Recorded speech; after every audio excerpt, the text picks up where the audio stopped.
Fear Point, Episode 3, The Contract. Written and performed by Kevin Duffy, with music provided by Kevin Duffy.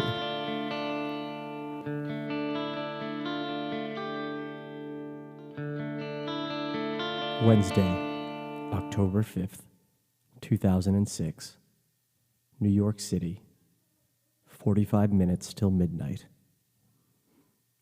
It was cold for an early October night. Couldn't be more than 40 degrees out. I've played in colder weather. Copenhagen, 1989, was so damn cold I thought my fingers were going to lock in place on the guitar neck. Have to pry them off with a crowbar.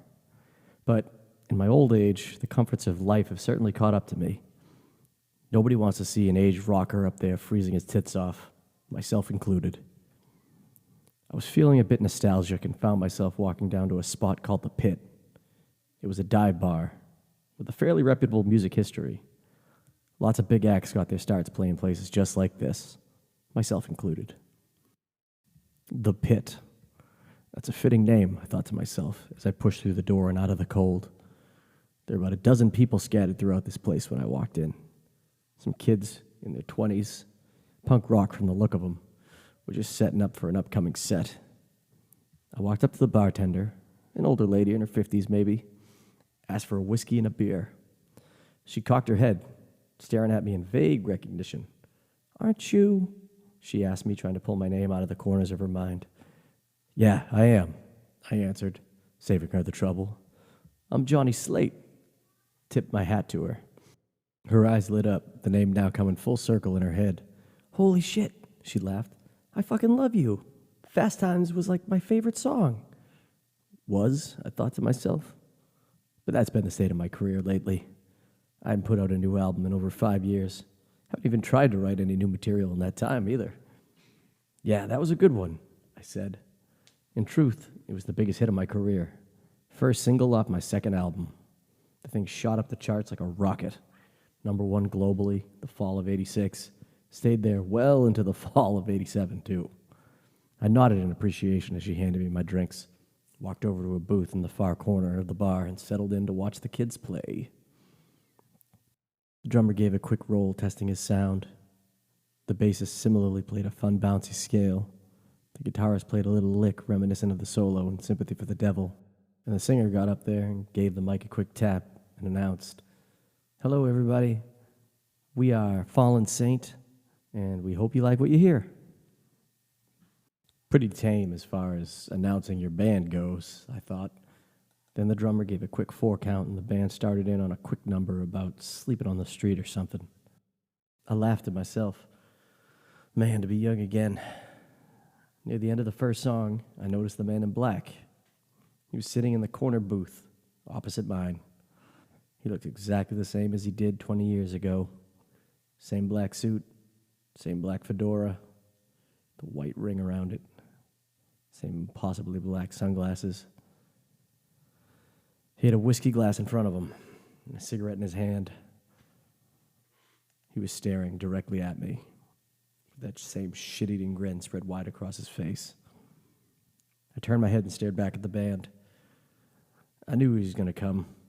I knew I'd see him tonight, but I wasn't ready. I thought I was, but I wasn't. I looked back to the booth and he was gone. Just a plume of cigarette smoke hanging in the air above the table. "Looking for someone, Johnny?" A voice manifested itself out of nowhere. I spun in my seat, found him sitting in the booth beside me. "Jesus!" I yelled, jumping back. "Nope," the man laughed. "More of a distant cousin." I didn't find that funny in the least. "Uh-oh, somebody's a sourpuss tonight," the man chortled. "Tonight we should be celebrating. It's a big night for us." "Oh yeah? What's so big about it?" I asked, knowing damn well what. His grin grew even wider, if that were possible. "Oh, come on. We're celebrating the 20-year career of the great Johnny Slate." He raised his arm in mock praise. "The small-town nobody who became a rock icon almost overnight." Another round of laughter. "And I'm celebrating the closing of another lucrative contract." At this, he didn't laugh. but a soft green glow illuminated behind his sunglasses. I know, I said, feeling my stomach drop out. Midnight. Midnight. 20 years on the dot. We sat there in silence for several moments before I spoke. So how does it work? Take me out back, put a bullet in my head, I wake up there? He took a sip of his drink and then said, "Oh, do you really want me to ruin the surprise?" "I'm glad you find this so funny. It's my life you're laughing about," I spat back at him. "Point of correction, Johnny. It's your afterlife I'm laughing about. And you're hardly one to call me out when you yourself was so eager to hand it over 20 years ago," he said. Fuck him. Fuck me. 'Cause he's right. 20 years ago, I sat in a bar just like this. I'd just been kicked out of my band, Mindless Misery, for continued bad performances. I don't know what it was, but whenever I played their songs or tried to get my own out there, they just came out jumbled. Like, in my head, I could hear them perfectly, but when I went to play them or record them, they just wouldn't work. At least that's how it was before I signed the contract. Same son of a bitch sitting before me, he was just waiting there at the bar that night. He flashed me that same devilish smile, made me an offer I couldn't refuse. Well, maybe if I wasn't totally shit-faced, I could have done it, but I was, and I didn't. 20 years of being the world's biggest rock star, and all it costs is your soul. It isn't like you're using it. Might as well cash it in, he told me. I signed right away. And then he tells me he'll see me in 20 years. He left out the part where my life would be over at the end of those 20 years. Doesn't sound so good in the sales pitch, I guess. Fallen Saint finished up their first song and wasted no time running right into their second. He was still sitting there grinning at me. Silence was killing me, so I finally spoke up. "All right, no bullshit. What's going to happen to me?" Without so much of a hint of a joke, he said, "Many terrible things." "What kind of terrible things?" I asked him. "Do you really want to see?" he replied. I nodded. I reached into his pocket, and I pushed myself back into the booth as far as I could. "Relax, Johnny. I'm not going to pop a cap in you right here," he laughed. "You still have 30 minutes to midnight by my count."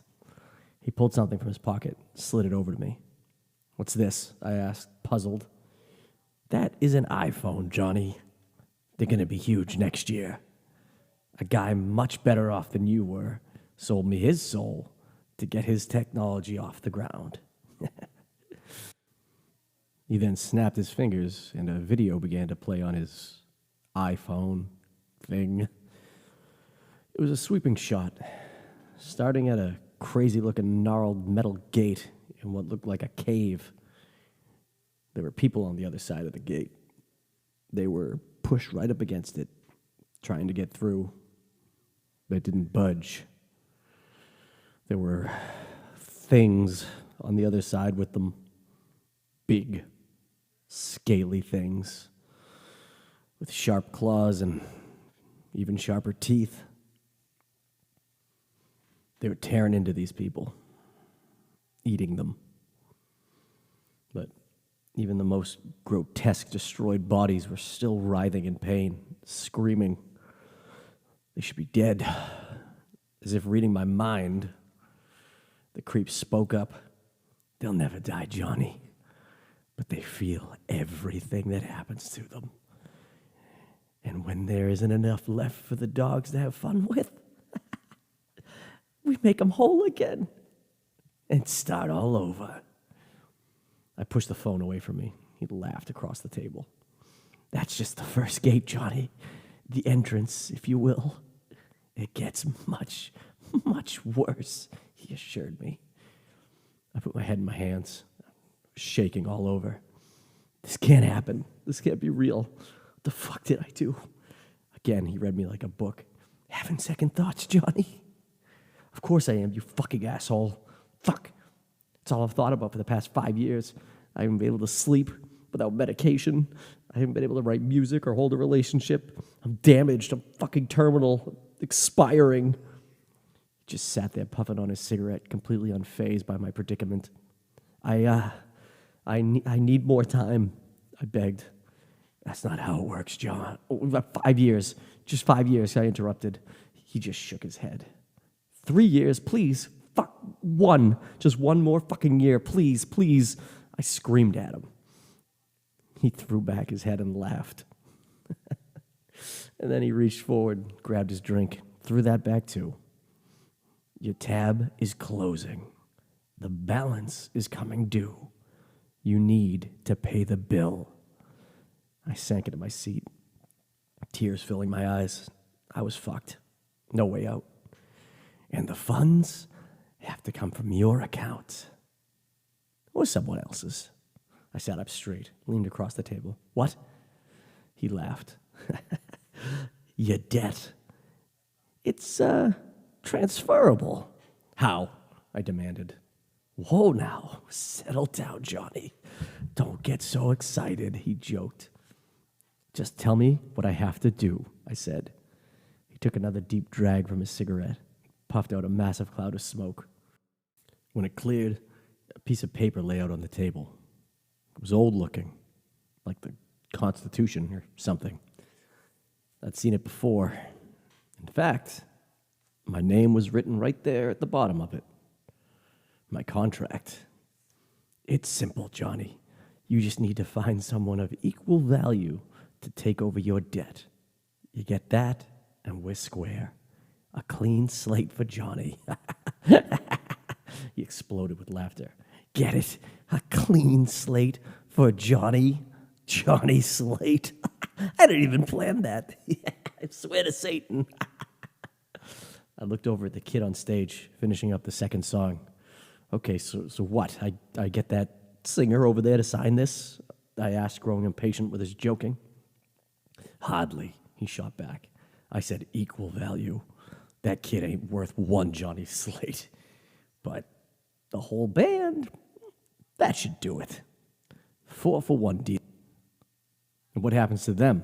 They get the same deal, 20 years of fame, and then I trailed off, feeling sick over it. Wrong again, Johnny. They'll get, he looked at the skeleton watch on his wrist, maybe 20 minutes of it. That's it? You're just going to kill them in 20 minutes? That isn't fair, I yelled. He took off his glasses and leaned in, revealing glowing green eyes with thin black slits for pupils. It's them or you, Johnny. You either get them to sign this, or you and I will take a little stroll down the block. Way down. The lights in the building twitched and then went full black for about 2 seconds before coming back on. He was gone, just a puff of smoke in the air where he sat. The contract was still there on the table. I thought about taking a lighter to the thing, but I assume a demon contract is probably fireproof. The brief electrical spat must have screwed up the band's amp settings because they stopped playing and were in a frenzy trying to get everything reset. My eyes darted between them and the contract. How could I condemn these kids? What kind of monster would I be? My mind made up, I rolled up the contract and stuffed it in my coat. Stood up to leave the bar. I had just about 20 minutes left on Earth, I guess. I'm going to make that green-eyed son of a bitch come find me, I thought. I got about 5 feet from the table when the singer of Fallen Saint pointed at me. Just keep walking, I told myself. But he popped up right in front of me, stopping my exit. Hey, aren't you Johnny Slate? He asked. In my head, I said, no, but I get that all the time. Thanks. But what I actually said was, yeah, that's me. Fuck. Holy shit, dude. You're like our idol, the singer said. I'm Corey. That's Joe on guitar, Matt on bass, and our drummer is Logan. Tell them they sounded good and keep walking. You guys sounded great tonight. You kind of reminded me of the Misfits, or like a punk band that's trying to emulate the 60s sound. Corey's face lit up. Dude, that's the exact sound we're going for. He high-fived his bandmates. What are you doing here, though? Do you have, like, a gig in town or something? No, I'm just waiting for a green-eyed demon to drag me to hell and feed me to some unthinkable horrors. I laughed, and so did the band. Man, you're a funny guy, guitarist Joe said. So funny. You have no idea. Listen, Corey said, we do a cover of your song Vampire Girl, the one you wrote for that hard rock Halloween album back in '96. We'd be honored if you'd play it with us. I was a little taken aback. One more performance, huh? Not my favorite song I ever wrote, but fuck it. You know what? Fuck it. Why the hell not? I got time to kill. Sick, the band said almost in unison. One thing that I am pretty sure my contract got me was an uncanny ability to always find what I need for a performance. So even though I showed up to this bar without any of the crap I needed to perform, I knew that it would all work itself out. In the back room, I found an old Telecaster, a mid-'80s Vox AC30 amp, and Joe the guitarist completed the trio by letting me use his Boss Crunch pedal. He no longer played with it, so he didn't seem too attached when I asked him if I could use it. Corey urged me to do the vocals, but I told him that I just wanted to play guitar. I honestly can't remember the last time I played just guitar on a song. Folks, we have a real treat for you tonight. The legendary Johnny Slate is going to be joining us and playing guitar for a song. It's one of his, so hopefully we don't fuck it up on him. The bar erupted in cheers. Even though the crowd only had 12 to 15 people, they suddenly spun in their seats and were more than thrilled to see me get up on stage. I gave the crowd a nice wave and then turned back to the band and gave them the nod, letting them know that I was ready. Corey started us off with a count-in. 1, 2, 1, 2, 3, 4.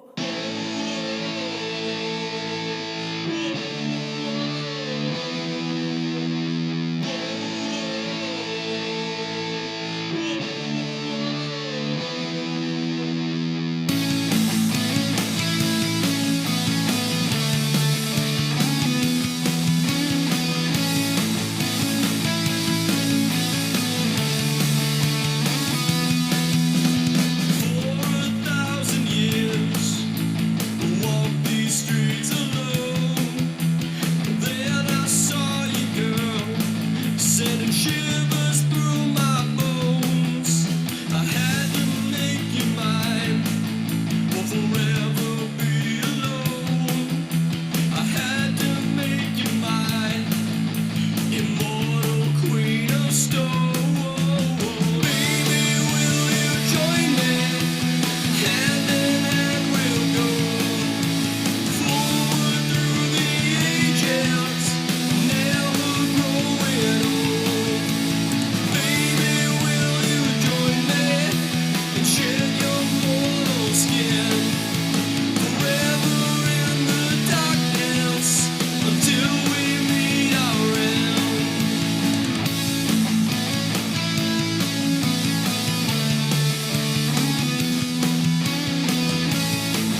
gentlemen, give it up for Johnny Slate.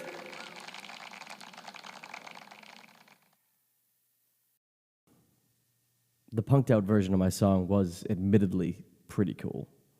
The band took a break after that, and I brought them all around back at my table. They spent several minutes talking to me about my music and what their favorite songs were, and asked what I was going to do next. That's when I looked up at the clock. 10 minutes till midnight. I panicked. Sweat started to bead across my forehead. They kept talking about, I honestly don't know what. My mind was glued to that clock. 9 minutes. Hey, you all right, Johnny? Corey asked me. Yeah, just a little under the weather is all, I replied. Sure, you don't look too good. You want me to get you some Advil or something? No, I'll be all right. Don't worry about me, buddy. 8 minutes. Fuck. I can't do it. I cannot do it. I can't go with that fucking creep. My thoughts were racing. I don't know these kids. I don't know them shit. Better them than me. Who would miss them? 7 minutes. Hey, fellas, I interjected into their conversation. How'd you boys like to sign a record contract with me? They all got real quiet. Corey spoke first. Are you serious, Johnny? Deadly serious, I said. They stared at me blankly. Didn't know what to say, I guess. 6 minutes. You boys have got something special, and I think you're going to go places. Just nowhere you'd ever want to go, I thought. I pulled the contract out of my pocket and unfolded it in front of them. All you have to do is sign. I don't make offers like this often. In fact, I've never really made an offer like this, but I truly believe you guys have a sound that the world needs to hear. 5 minutes. What are the terms? Logan spoke up. First time I think I heard the drummer talk all night. Clearly the brains of the bunch. You get to fully own all of your own music. And I will do a 75-25 split with all your tour and album sales. You guys will be the 75% too. They'll never buy that. That deal's too good. I've made plenty of money in my life. I just want to give up-and-comers like you guys the opportunity to do the same, I added. They whispered to each other for a few moments. 4 minutes. Corey leaned forward. You got a pen? A huge smile running across his face. A voice called out from the end of the table. I have a pen for you right here, boys. He was back. A cloud of smoke drifting off behind him. Who were you? Where'd you come from? Corey asked. Oh, sorry about that. I'm Johnny's accountant. I handle all the business dealings. You can call me Mr. Green. He laughed. The band looked at me concerned. He's my accountant, I assured them. He'll take care of you guys. 3 minutes. All right, cool, Corey said. He took the pen from Mr. Green. They all signed. And as Mr. Green took the contract from them, I could visibly see my signature fade off of it. 2 minutes. Sweet, what happens now, Joey asked. Now you boys come with me, Green said. I'm going to set you boys up with some life-changing accommodations. The band all stood up and went with Mr. Green outside. I don't know why I followed them. I was free and clear of this, but I did. Outside, there was a large cargo van with flames and guitars all over it. The band was piling on. Don't worry about your gear. You're going to get all new equipment where you're going, Green was telling them. 1 minute. Well, Johnny. Just beat the clock, huh? Green said to me. It was a pleasure doing business with you all these years. So I'm good, right? Not going to wake up tomorrow and find you waiting in my bed or something. Of course not, Johnny. Your soul and your life are yours again. He threw air quotes up around yours. I stepped up to him. They are mine, right? Not wanting to leave anything to chance. Well, yes and no, he laughed. Technically, they are back in the hands of the big guy upstairs. And he may not look too kindly to the fact that you just condemned 4 innocent young souls to the pit. My stomach dropped. I felt as though I might throw up. Be seeing you, Johnny. Be seeing you soon. He stepped up under the van. The van roared to life, started to roll down the road. I swear to God, I heard Highway to Hell playing, but that might have just been my imagination. It hadn't gotten more than 30 yards down the road when the van exploded. The force of the explosion broke all the surrounding windows and knocked me off my feet. I got back up. The car alarms were all going off as the van was slowly rolling down the road. An inferno. Through the curtains of the flames, I could make out 4 shapes frantically moving around. But that quickly stopped. Be seeing you, Johnny. Be seeing you soon. God forgive me. What have I done?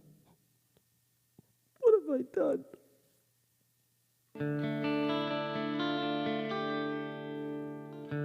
This has been a production of Fear Point. If you enjoy this episode and you're listening to it in podcast form, please follow and download the episode. It'll greatly help us. If you're listening to it on YouTube, please like and subscribe. Thank you.